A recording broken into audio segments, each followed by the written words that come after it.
Hello everybody and welcome back to Screen Stars. I'm here today to bring you my review for the 2019 horror remake Rabid, a film that is directed by the Soska sisters and it stars Laura Vandervoort, Stephen Huzzar, we have Greg Burke, Stephen McHattie, and we also have an appearance here by CM Punk. Yes, CM Punk, the ex-WWE and UFC star. Now, and the Soska sisters also make an appearance in the film. Now, this is a remake from an old Cronenberg film from the 70s that I haven't seen.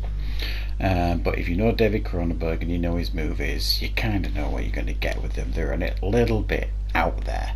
And this film focuses on Rose, who's played by Laura Vandervoort, who is a very, very shy young lady who has a desire to be a fashion designer. And the guy she works for, the fashion designer she works for, this German fashion designer, is a bit of a taskmaster. And she can't seem to get on. Her designs aren't making it. She's too shy, too introvert. And her half-sister, who she lived with when her parents died in a car crash, kind of sets her up with somebody that she's not aware of. She gets embarrassed by this at a party. She does a runner on her scooter and she's in a near fatal accident that ends up with her face being absolutely terribly deformed. She then undergoes some kind of experimental treatment, and as a result of that she's given back her beauty and more.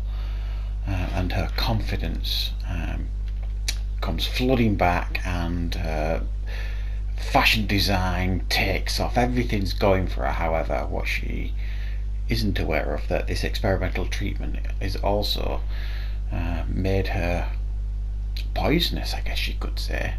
And she's got a constant desire for flesh, blood, and anybody who she kind of bites, they become rabid, and they become almost the most extreme case of rabies that you could ever imagine. They basically become zombies, and in some cases even worse. So that's essentially the movie that we get here. Now, like I said, I'm not familiar with the original Cronenberg film, so I don't, if you like, have that baggage, if you want to call it that. I can't compare it to that film. But I do have to say, actually, that this film far surpassed my expectations. I thought the performance by Laura Vandervoort was excellent as the main lead here. You really did feel for her initially when she was very, very shy and an introvert, and that side of her, she played that excellently. And then when she gets that confidence, and she's played that side of her as well, and you really felt for this character when she has this near fatal accident and it totally deforms her face. I mean, very grotesque stuff. And I thought she gave a great performance. Now, my interest initially was piqued with this film because I watched an interview recently. CM Punk was on Collider, and I remember watching the interview, and he talked about this film. He's done a couple of films, and this was one of them. He talked about Rabid, so I thought I'll keep an eye out for this. However, fans of CM Punk shouldn't get too excited. He's only in this film for 5 minutes tops. He's not one of the main characters at all, but he does a decent enough job here.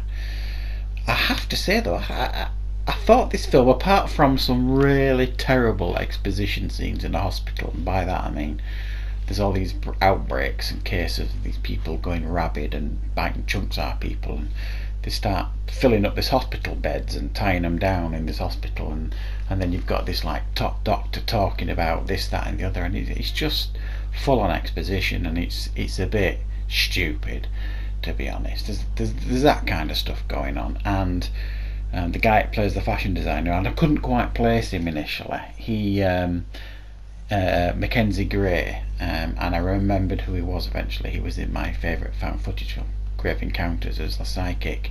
He plays like this German fashion designer, but it's so over the top, it's bizarre really, but I guess that's kind of the point. So there's elements of the film that feel a bit cringy, but there's other elements of the film that felt quite creative as well to me. I like the way the film was lit. It felt kind of modern but retro at the same time. It felt kind of fresh for a remake, and I loved some of the ideas that were going on in this film. And it also feels kind of like body horror as well in certain aspects of this film. Some stuff that you actually see actually get quite kind of gruesome. So it doesn't really hold back. It's full on horror. It feels like one of those like 80s horrors. That film Society, I believe it was. It felt a little bit like that. So it felt old fashioned but modern at the same time. I think the film was well made. It's got good production values behind it. And I thought the Soska sisters did a really good job with this film for the most part. I think probably maybe fans of the original and no, are not going to like it probably. However, how often does that happen? I can't imagine it's going to surpass a David Cronenberg film. Maybe some of the modern day technology and the effects in it will surpass it, but I thought it was a pretty watchable horror film overall. That's, yes, flawed here and there, but I've got to say I quite enjoyed it. So I'm going to give it a 7 out of 10. It far exceeded my expectations, but fans of the original maybe stay away. But anybody else, give it a go.